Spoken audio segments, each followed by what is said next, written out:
I can talk English, walk English, eat English, and I wish you too.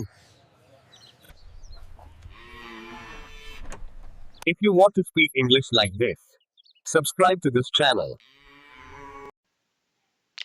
Hello வணக்கம். இங்கிலீஷில் வந்து root வேர்ட்ஸை வந்து கற்றுக்கிட்டு இருக்கோம். இன்றைக்கி வந்து ரூட் வேர்ட்ஸில் வந்து ஆப்ட் எப்ட் அப்படிங்கிற வார்த்தையினுடைய தொடர்புடைய ஆங்கில வார்த்தைகளை வந்து பார்க்கலாம். அதனுடைய மீனிங்களை வச்சு பார்த்துடலாம். ஸோ ஆப்ட் எப்ட் அப்படின்னு சொன்னால் லாட்டினில் வந்துட்டு பொருத்தமான, தகுதியான, திறமையான, இணைந்த அப்படிங்கிற மீனிங் வந்து தமிழில் வந்து மீனிங் பண்ணலாம். இதுக்கு வந்து ஒவ்வொரு வார்த்தையும் வந்து பார்த்துடலாம். அடாப்ட் அப்படிங்கிறது வந்து ஆட் ப்ளஸ் ஆப்ட் அப்படின்னு சொல்லி நம்ம பிரிச்சுக்கலாம். ஸோ ஆட் அப்படின்னு சொன்னால் டுவர்ட்ஸ் அப்படின்னு சொல்லலாம்.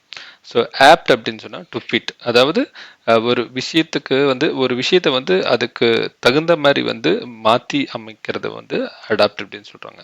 தமிழில் வந்து தகவமைத்தல், மாற்றி அமைத்தல் அப்படின்னு சொல்லிட்டு. இதற்கு இங்கிலீஷில் வந்து மீனிங் என்ன அப்படின்னு சொல்லி நான் போட்டிருக்கேன்னா, animals must adapt to their environment to survive. அதாவது விலங்குகள் வந்து உயிர் வாழ்வதற்கு தங்களுடைய சூழ்நிலைக்கு ஏற்ற மாதிரி வந்து அதை வந்து தகவமைத்து கொள்ள வேண்டும் அப்படின்னு சொல்லி தமிழில் வந்து மீனிங் சொல்கிறாங்க. அடுத்த வார்த்தை என்ன அப்படின்னு சொல்லி பார்த்தீங்கன்னா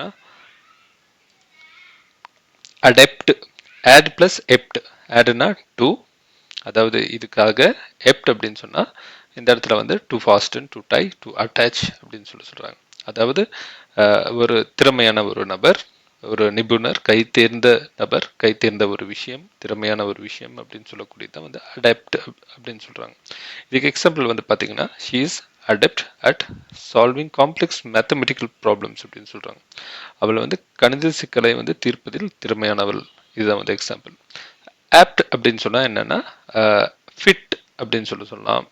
சூட்டட், ப்ராப்பர் அப்படின்னு சொல்லலாம். ஒரு பொருத்தமான ஒரு நபர், பொருத்தமான ஒரு விஷயம், தகுதியான ஒரு விஷயம், ஒரு இயல்பான ஒரு திறமையான விஷயம் அப்படின்னு சொல்லி நம்ம தமிழில் வந்து மீனிங் பண்ணலாம்.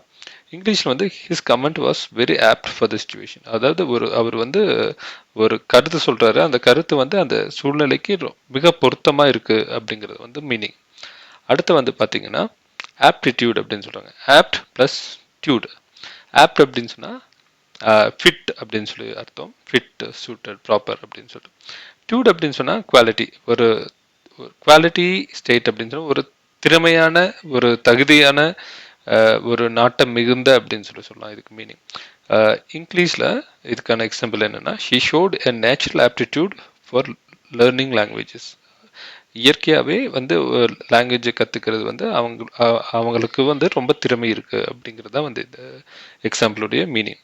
ஸோ இன்எப்ட் அப்படின்னு சொன்னால், இன் அப்படின்னு சொன்னால் வித்தவுட் அப்படின்னு சொல்லி மீனிங். எப்ட் அப்படின்னு சொன்னால் சூட்டபிள், ஃபிட் அப்படின்னு சொல்லி மீனிங் பண்ணலாம். ஸோ இதுக்கு என்ன மீனிங்னா, திறமையற்ற ஒரு நபரை, திறமையற்ற ஒரு விஷயத்தை வந்து குறிக்கக்கூடியதான் வந்து இன்எப்ட் அப்படின்னு சொல்லி சொல்கிறாங்க. இதுக்கு example is inept handling of the situation made things verse.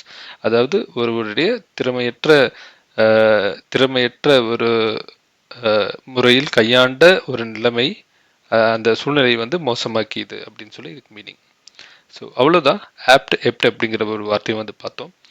இன்னும் வந்து இதே மாதிரி இங்கிலீஷில் வந்து நிறைய ரூட் வேர்ட்ஸ் வந்து கற்றுக்கணும் அப்படின்னு சொன்னால் இந்த சேனலுக்கு சப்ஸ்கிரைப் பண்ணுங்கள். நன்றி.